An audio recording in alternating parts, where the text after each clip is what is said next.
This week I learned maybe I should change the name of this channel from Mike's Book Reviews to Mike's Book Recommendations.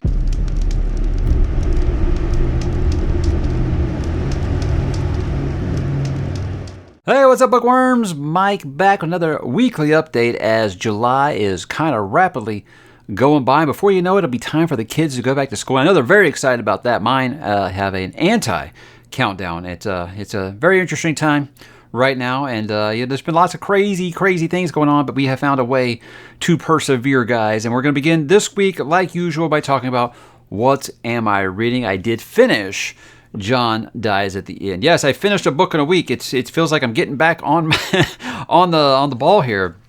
This was very interesting. I wasn't sure where I was going to land on this because I'd heard so many goofy things.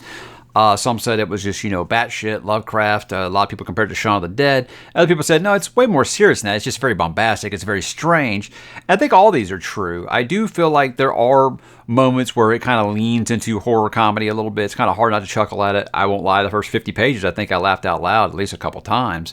So it definitely does a good job setting the stage there. The prologue's excellent. The prologue got me into where I was like, I don't know what's going on, but I got to know more. And I did really enjoy it. What I struggled a bit with this book, and I think it's on purpose, is sometimes it's hard to understand what's going on. And I think that's because, these characters are obviously dealing with some very confusing things.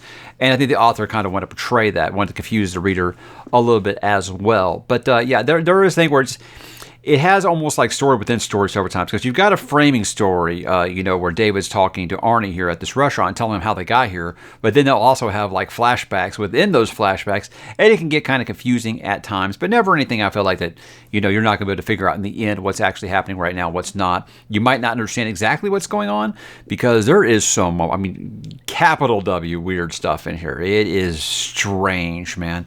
It is, but I will say I've never read anything like this. It's very unique. Really, the author was really going out on a wire on some of his ideas here, and I respect that. And the way that it did kind of in cliffhanger-ish, to where if you want to continue, I think you can. You want to treat this as a standalone, I think that you can. So I do think it was more horror than horror comedy, I would say. And I think that's just because it's one of those things where if you think about the horror genre as a whole, some of it's just like so absurd, it's kind of hard not to laugh at. So, I feel like the line is right there, but there are some moments where, the dialogue's obviously really good. And I think some of the events that are going on are really great. I wish we had gotten a little bit more of the Marconi stuff. And again, that's something I feel like we might actually get in sequels. I don't know. I don't know how these sequels actually do, but I know this is a book one of that series. And I think Jay, who sent me this book, has actually sent me the first 3 books, I think, in this series. And I'll probably be continuing with it. Excuse me, I got something in my eye there. I'll probably be continuing with it. I don't know about when, but it was interesting enough for me to continue with it. And it is a crazy enough world, and the writing's good enough that I feel like I like what he's doing here, and maybe I'd like to spend some more time with these characters, maybe depending on if they return or not. I am not sure. And then I started on Destroyer of Worlds, which is book 3 in the saga of the Forgotten Warrior. This is the side that isn't hard to see. This side is very hard to see. It's very... It's weird. But these covers are beautiful. Just you got to take my word for it, because I can't really show you. Only about 60 pages in. Like the first 2 books, it's Saga of the Forgotten Warrior, it's 2 for 2 for me so far. So I'm excited to continue, especially when many people who've read the series said that this is their favorite book in the series. So I'm excited to continue with it. It has, at the beginning here, it has a little bit of a kind of a romance subplot, which was kind of hinted at in the last one. I was like, oh boy, here we go. But I believe it or not, I think I'm, like I said, about 8 chapters in, I'm actually here for it. I'm actually liking it. It's actually been developed quite well. The dialogue is amusing, as you got Ashok, who can kind of be a little bit of a, I don't want to say a meathead, but he can be all business sometimes and not really understand sarcasm at all. He's almost like Drax sometimes from Guardians of the Galaxy, where everything is literal and nothing goes over my head. I'm too quick, I would catch it. Where he's like that. And I won't tell you the character that, there is this romance subplot, but I'm actually here for it. It's actually been pretty good, and I'm liking it.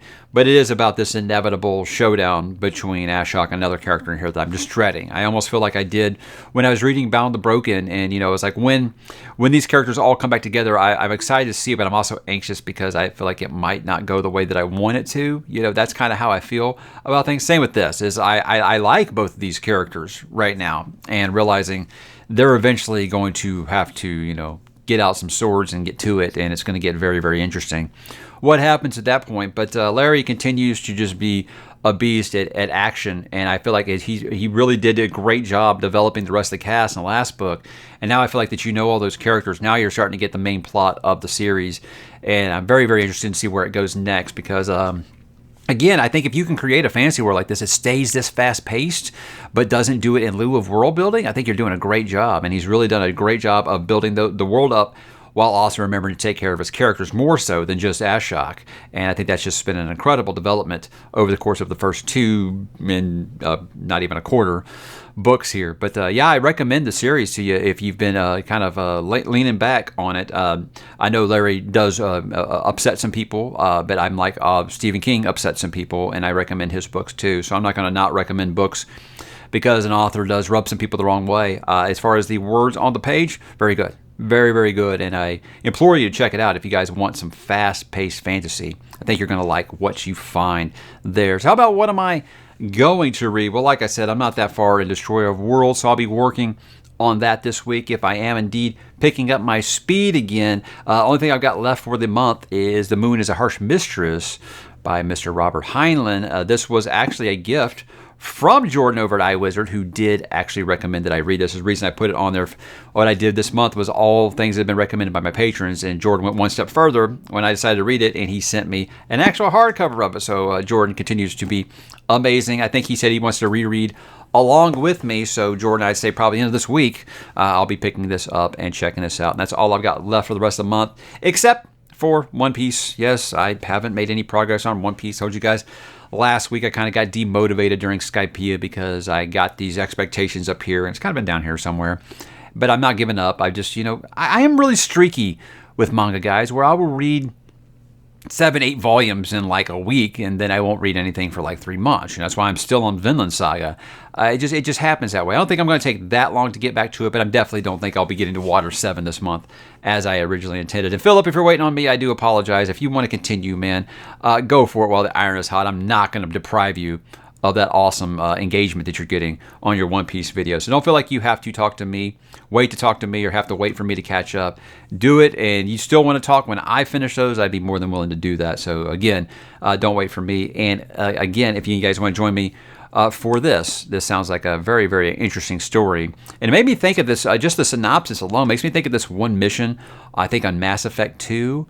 It's about like a jailbreak. Sounds pretty cool. But if it's nothing like that, well, hey, I was watching Starship Troopers earlier this morning, and it made me think, I'm reading some Heinlein here again very, very soon. How about this week on the channel, guys? I kind of joked about it being Mike's book recommendations, because I realize I have a lot of content that is about, hey, if you like this book, how about you try this one instead? Or if you don't like this thing, maybe try that instead. Because that's what I put out this week, and I've already got a video planned for next week that's something similar. I think the reason is I'm in the middle of several series right now, and I don't like to review single books that are sequels, things like that. Like I'll probably talk about Saga of the Forgotten Warrior once I finish it, kind of like I did for War of the Rose Throne. So I'm not doing like individual reviews or anything like that. I don't know if I would do a review for John Dies at the End. I don't know if I'd have enough to say to do a whole review.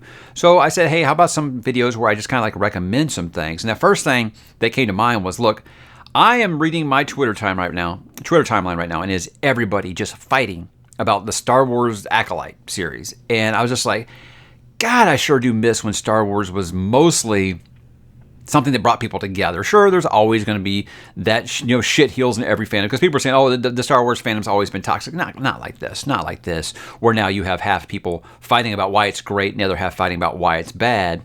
And I said, I still implore people, if you're really, really upset about what is going on with Disney Star Wars, stop hate watching it and go pick up the EU. Because if the things you're complaining about is you just want it to be the way we were, the way it was with the original trilogy, the Star Wars Expanded Universe is always going to be there. Yeah, they might have decanonized it and called it Legends, but you know what? You can kind of put it in your own mind that it can be whatever you want it to be. To me, it's still canon. I consider the Disney stuff, since it's not done by George Lucas, and it's kind of bad, I kind of consider that to be like Earth 2 canon, whereas the EU will always be my favorite canon. And you can't let me be a part of a universe for 20 plus years and then tell me it didn't actually happen. So it was always going to be hard for me to erase. But I kind of talk about my story about how I fell in love with the EU, why it always mattered to me. And just like, look, if you want this, or this is how the Star Wars Expanded Universe does it. You know, these are the things that you feel like are lacking in the new canon. It's all here. So that Star Wars that you loved, it is still there. And I will always be a champion for the EU. I know it's nothing new. I've done several videos on the channel about why I think you should read the Expanded Universe. So I don't think it was anything really new. It's just I'm going to continue to shout into the wind until more people pick up the Star Wars Expanded Universe. Don't look at it as just something weird that us Star Wars dorks did and say, hey, man, all that stuff that I love about Star Wars, it's all right here. I've got years, decades of stories to read, and I will always be that advocate because the EU, not perfect, but compared to what has been put out there by Disney, this is cinema, man. It is really, really great stuff. And then another thing that, hey, are you tired of this? Was a lot of people obviously are tired of waiting for The Winds of Winter by George R.R. Martin, myself included. I think we all are. And instead of just making more videos whining about George not finishing the books, I was like, hey, what are some series I think the Song of Ice and Fire fans would really like? So I have several series that I recommend that video. And the way I put it was the silver lining of George taking so long to release this book is it encouraged me to go out and find new fantasy series. Now, I did put the caveat in that I don't think that these series are like A Song of Ice and Fire. I just think the Song of Ice and Fire fans will like them. It'll scratch that itch that you need. I don't feel like any of those series are going to be something. Someone who loves A Song of Ice and Fire aren't going to read those and think either, oh, this is just a ripoff, this is just Walmart Game of Thrones, or just going to say, hey, these are things that I liked about that world. And I see similarities here and there. So again, I definitely don't think that those are series that you will say are just like A Song of Ice and Fire, but I think it'll scratch that itch while we continue the wait for the long night to Winds of Winter. And again, it's not anything where I trash Song of Ice and Fire, guys. I did name it my favorite fantasy series of all time this year because it is just amazing. I do love it, but just like you, it's been a long time. It's been a long time since we've been back in that world, and I think just watching House of the Dragon and all the excitement about that, it's gotten a lot of people more interested in it and just getting grumpy again that he hasn't finished the books. And I said, hey, why don't you check out some of these? I think that you'll find a little bit of what you're looking for. I wasn't on my channel, but I was a guest over on Beard of Darkness. I want to thank him for allowing me to reschedule that. I did have, I scheduled something for 3 days in a row and didn't realize it, and had one for last Sunday night. And my wife was like, well, I'm watching House of the Dragon without you. So basically, look, it's like House of the Dragon each week that's like mom and dad time, where the kids are doing something else and we get to do something. So I asked him to reschedule, and kindly he did do it. And we got to have a nice talk the other night, and it was a lot of fun. I think Beard is a gentleman and a scholar, and I do appreciate what he does. He's doing so many great interviews with creators and authors and things like that. He's just doing a killer job over there. And I admire what he's doing when he's got so many small children, how he finds the time and the energy to do these things. He must be much younger than I am, right? But I do admire that, and I hope you guys will check out his channel. I've got the links down below if you want to check out and subscribe to his channel, and you should. We talked about House of Dragon. We talked about episode 5 of season 2 over on Mike's Media Reviews. We do those every Tuesday night, guys. So if you guys want us to talk about that, spoilers for each episode, that content is there. And next week should be fun because my wife is threatened to do a dry erase board for all the dragons and all the writers. So it should be fun to see if she actually gets that out for episode 6 here. But yeah, it's been fun. It's been a lot of fun doing those House of Dragon recaps, and we don't spoil anything past what's happened on the episode because my wife hasn't read Fire and Blood. She doesn't know what's going to happen here, and I think that's been making it a lot of fun from the point of view of a reader and someone who has not read it, and kind of seeing how that goes and seeing me try to have a poker face when she makes theories or speculation, and I know what's coming down the pipe. It's been a lot of fun, and so is House of the Dragon. I know a lot of people complained about episode 5, but it was the episode we had the most to talk about. So I think that's the longest episode we've done yet. It was almost 30 minutes. So hope you guys will check that out. Subscribe to Mike's Media Reviews if you get a chance. We would appreciate it because we're trying to build that up. We're almost at 5,000 subs over there. Very exciting times ahead. So how about some next week plans, guys? I do have another recommendation video I talked about, and I hate to stack all these together, but I like to get these out while the idea is fresh. And you guys might know that I'm kind of taking a break right now from really, really big books, and I think it's just like the video I kind of want to do is, are you burned out on long books? Or maybe you need some fast-paced series, some books that are under 500 pages. I'm going to kind of talk about some of those, some of the series that I recommend that don't have books that are stupid long or move really, really at a fast pace. Just some quick recommendations of maybe some fast-paced, shorter books that you can get into to kind of get your mojo back, to dive back into a 1,000-page hardcover tome next time you are out there. Also, be taking a look at the books I plan to read in August. I am finalizing that TBR as of now. Going to continue with my format I have: one horror, one sci-fi, one fantasy, and one miscellaneous book, and hopefully one manga.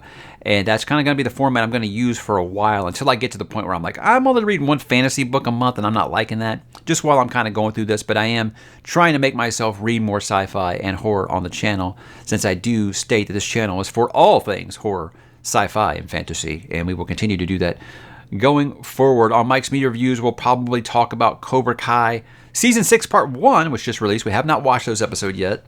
Only 5 of them. We were watching, I'll talk about it in a minute. We were doing other stuff last night, but yeah, I didn't get a chance to do that. And as well, we didn't get the chance to do our Dark Matter video, so we're going to do both of those. And hopefully I'll be talking to Blake Crouch on the channel soon. We're kind of emailing back and forth right now, trying to iron that out. But we are going to talk, I am going to talk personally with Blake Crouch about Dark Matter and the adaptation and all that went into it, and kind of what it means as an author getting to adapt your own work. How awesome is that? As for some TV and movie talk, like I said, we do talk most of the stuff over on Mike's Media Reviews now, but I want to make sure I leave this segment in here because I know some people do appreciate it. Wife and I are into Season 5 of The Sopranos right now.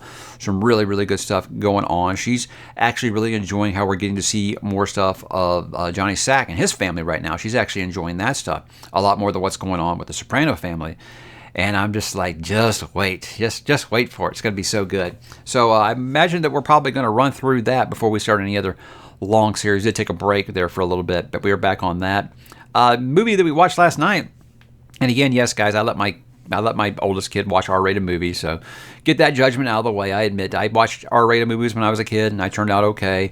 At least I think I did. And I've let him watch a few. And we watched a movie. It was his 30th anniversary of The Crow, and I thought, hey man, that's a movie. God, that was probably like my favorite movie from like 1994 until like Lord of the Rings came out. I mean, that was a movie that just completely blew me away, and it just impressed on me. And it was usually one of those where I will read the comic first and really excited about it. This is back when we would get one comic book movie every like 2 or 3 years.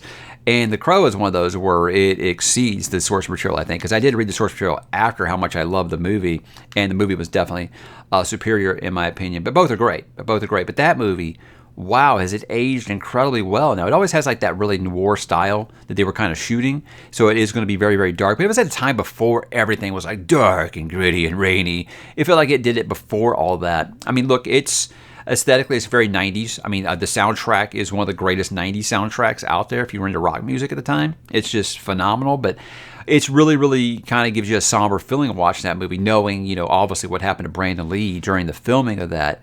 And it just sucks because, man, it really felt like that guy was on the cusp of superstardom in Hollywood. It really did. So it's just one of those things. It's just not fair. You know, think about, you know, with his dad and now him. It just wasn't fair what happened to that family because those guys were just stars.